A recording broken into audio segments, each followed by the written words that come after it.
तीसरा बाब इंसान की नाफरमानी। और सांप कुल दश्ती जानवरों से जिनको खुदावंद खुदा ने बनाया था चालाक था। और उसने औरत से कहा, क्या वाकई खुदा ने कहा है कि बाग के किसी दरख्त का फल तुम ना खाना?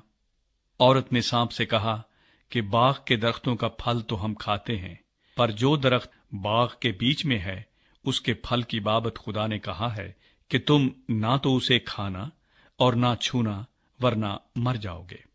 तब सांप ने औरत से कहा कि तुम हरगिज न मरोगे, बल्कि खुदा जानता है कि जिस दिन तुम उसे खाओगे तुम्हारी आंखें खुल जाएंगी और तुम खुदा की मानिंद नेको बद के जानने वाले बन जाओगे।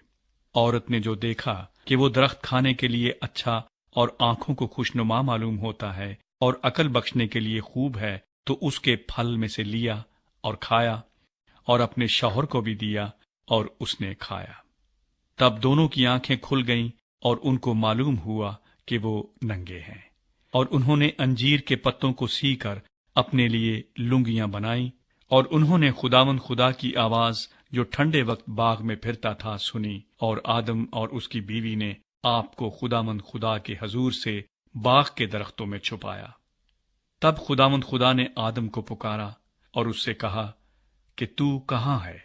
उसने कहा, मैंने बाग में तेरी आवाज सुनी और मैं डरा, क्योंकि मैं नंगा था और मैंने अपने आप को छुपाया। उसने कहा, तुझे किसने बताया कि तू नंगा है? क्या तूने उस दरख्त का फल खाया जिसकी बाबत मैंने तुझको हुक्म दिया था कि उसे ना खाना? आदम ने कहा कि जिस औरत को तूने मेरे साथ किया है उसने मुझे उस दरख्त का फल दिया और मैंने खाया। तब खुदावंद खुदा ने औरत से कहा कि तूने ये क्या किया? औरत ने कहा कि सांप ने मुझको बहकाया तो मैंने खाया। खुदा सजा सुनाता है। और खुदावंद खुदा ने सांप से कहा, इसलिए कि तूने ये किया, तू सब चौपायों और दश्ती जानवरों में मलाऊन ठहरा। तू अपने पेट के बल चलेगा और अपनी उम्र भर खाक चाटेगा।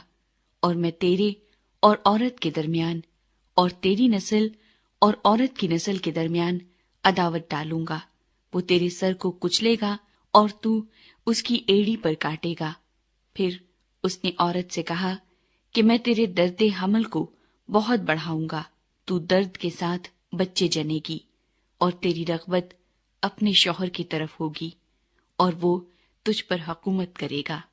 और आदम से उसने कहा, चूंकि तूने अपनी बीवी की बात मानी और उस दरख्त का फल खाया जिसकी बाबत मैंने तुझे हुक्म दिया था कि उसे ना खाना, इसलिए जमीन तेरे सबब से लानती हुई। मुशक्कत के साथ तू अपनी उम्र भर उसकी पैदावार खाएगा और वो तेरे लिए कांटे और ऊंट कटारे उगाएगी और तू खेत की सब्जी खाएगा। तू अपने मुंह के पसीने की रोटी खाएगा जब तक कि जमीन में तू फिर लौट ना जाए, इसलिए कि तू उससे निकाला गया है, क्योंकि तू खाक है और खाक में फिर लौट जाएगा। और आदम ने अपनी बीवी का नाम हव्वा रखा, इसलिए कि वो सब जिंदों की माँ है। और खुदावंद खुदा ने आदम और उसकी बीवी के वास्ते चमड़े के कुर्ते बनाकर उनको पहनाए। आदम और हव्वा को बागे अदन से निकाला जाता है। और खुदावंद खुदा ने कहा, देखो, इंसान नेको बद की पहचान में हम में से एक की मानिंद हो गया। अब कहीं ऐसा न हो कि वो अपना हाथ बढ़ाए और हयात के दरख्त से भी कुछ लेकर खाए और हमेशा जीता रहे।